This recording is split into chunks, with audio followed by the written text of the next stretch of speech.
have a photo reference that I'm looking at off camera, and that's what I'm gauging these colors off of. And I did mix ahead of time a little bit, so I used a palette knife and mixed up a couple areas of paint on my palette before going in there.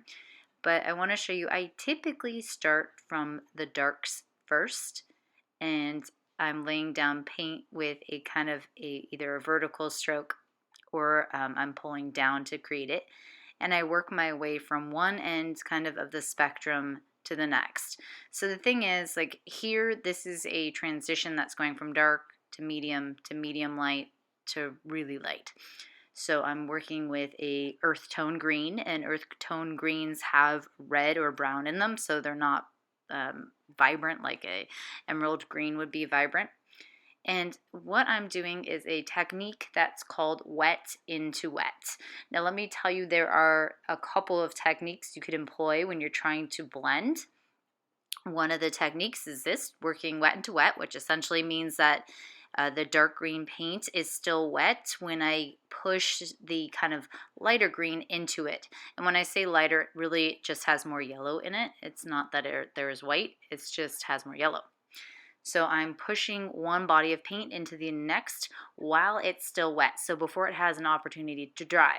Now, there is another technique, which is matching value to value. So instead of having to work with it drying on me all the time, essentially, I would just match the next value over. So if it's a darker value and I want to go lighter on top, I would just overlap my stroke and do kind of a dry brush technique. So technically it's called a scumble. We'll talk about that term later, but I would match the value for value, and I would slowly, incrementally shift my value as I try and get it to blend. Now the thing about blending is it's a great tool to use. I feel like every artist should know how to blend. It's really important on things like skies or in the background. Pretty much on a lot of areas where you want it to be a transition area going from one color to the next. And every painting should have some blending involved. Now you can leave the viewer to do it too. That's what the values are. So you have similar values all lined up in a row, and there's a progression, and that works too. So here I am, again, wet into wet, where both bodies of paint are wet at the same time, and I'm pushing. I will oftentimes do an X pattern or a vertical pattern and overlap into the previous area that I painted. And I'm just doing a small area because just for time's sake. And I'm trying to go from dark to a medium to a light. Although sometimes it's not always dark to a light. It could be a warm into a cool, or there's a couple of variations you could go for. So the goal is to try and create a smooth background that's kind of a ombre, where it's starting off dark and it's fading into a light area.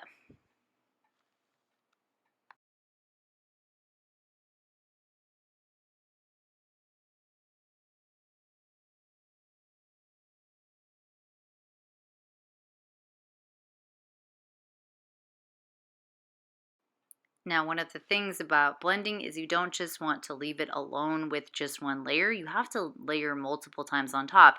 And sometimes there's kind of a funky stage in between, and I'm kind of at that point here where there's a little bit of what's called striping going on, where I can actually see the transition between one value to the next value to the one below.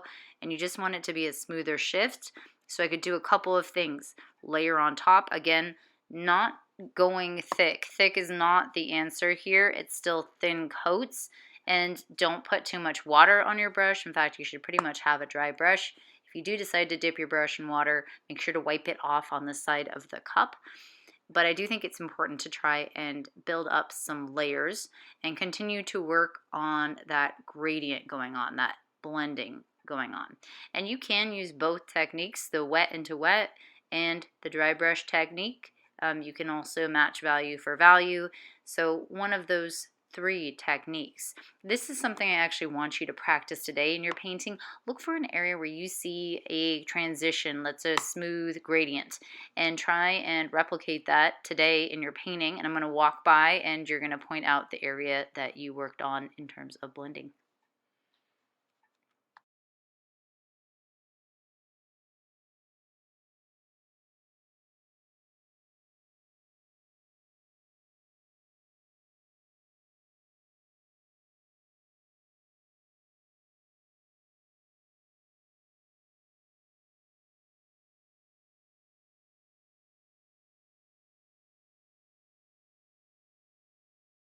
light and going up, and that's because the darker paint was still wet or tacky to touch.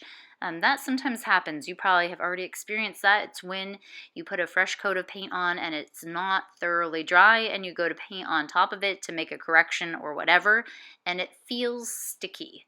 I think that's the best way I can describe it. It's when your brush goes to that surface and there's like kind of a resistance to that brush, and through your fingertips you can feel like, oh my gosh, this is weird to paint on, it feels funny. That's because the paint is still tacky. So you want to make sure that it's dried thoroughly. So in this case I am painting from the light and I'm working my way up, although my preference is usually dark to medium to light. And you just want to make sure that you are feathering. I guess I'm pulling down there and doing some X patterns with my stroke. A little bit of what's called doggy paddling here. So I would probably suggest that you get more colors in this on here, and you can still use the tick mark technique as well. By the way, you can get a blend with tick marks. That's the value matching method, where you just have it get close enough in value in that progression. But it is possible to also get a very smooth shift. You're going to see that in a moment for the next demo, which is going to be on skies and clouds.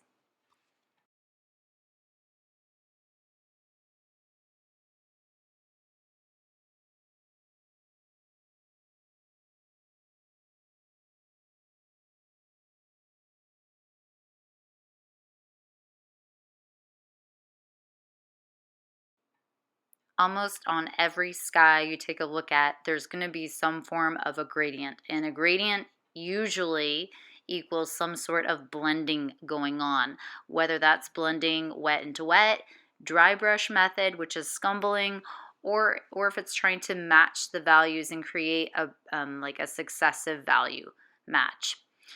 So here I am working on a sky, and I think I told you before, I always work from the top part of the sky and maneuver my way down.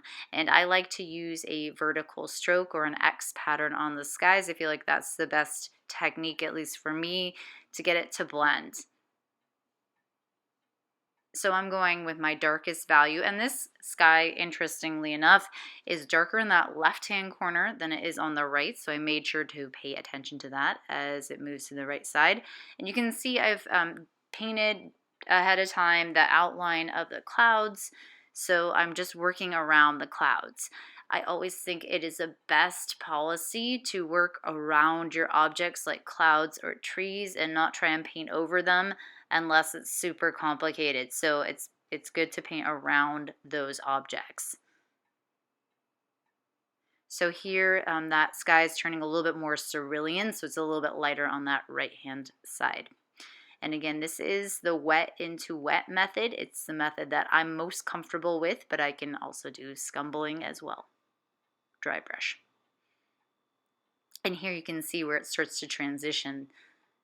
And you don't want that transition to be really obvious. You want it to be a very smooth, subtle shift. And you can see I twist my brush to get around those spaces like that cloud I was twisting around there. So here's more of the cerulean.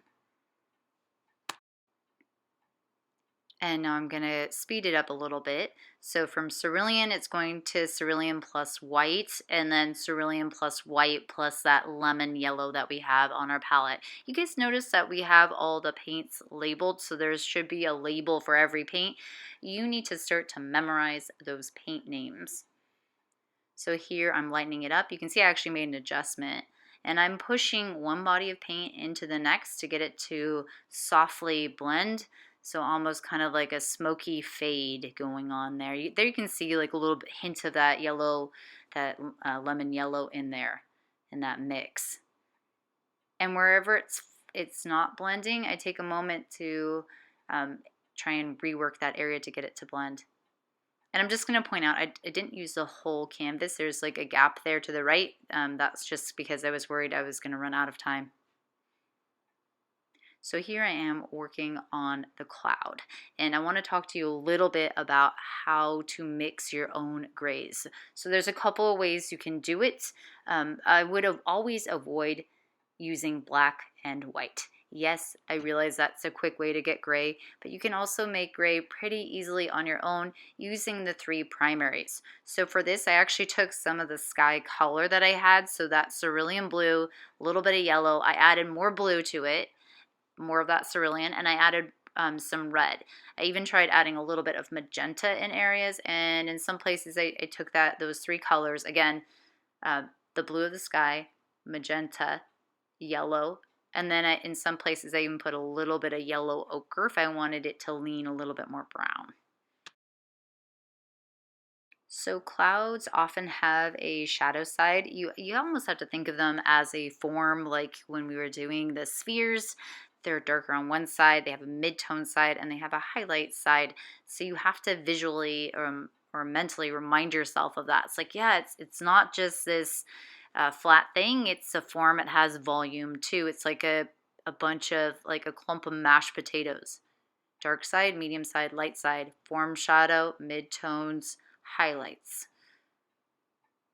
And around the cloud, there's kind of a lighter, almost like a glow. So I'm working on that, and that's where I go in around the cloud and I get that wet and I push the cloud color into that blue of the sky.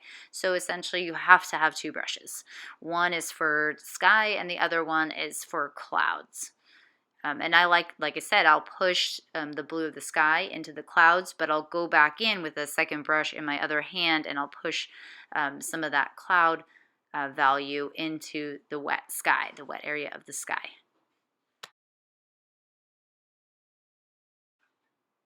So at this point, this is what I have more or less. So you can see kind of the puffiness of the clouds, but I would never just leave a painting like this. I would hit it up with multiple coats. I am going to show you one other coat of paint on here so you can kind of see how it solidifies and how I'm playing with it, because it does really change the painting up. But I'll time lapse the whole thing so you're not having to sit there watching it as it occurs.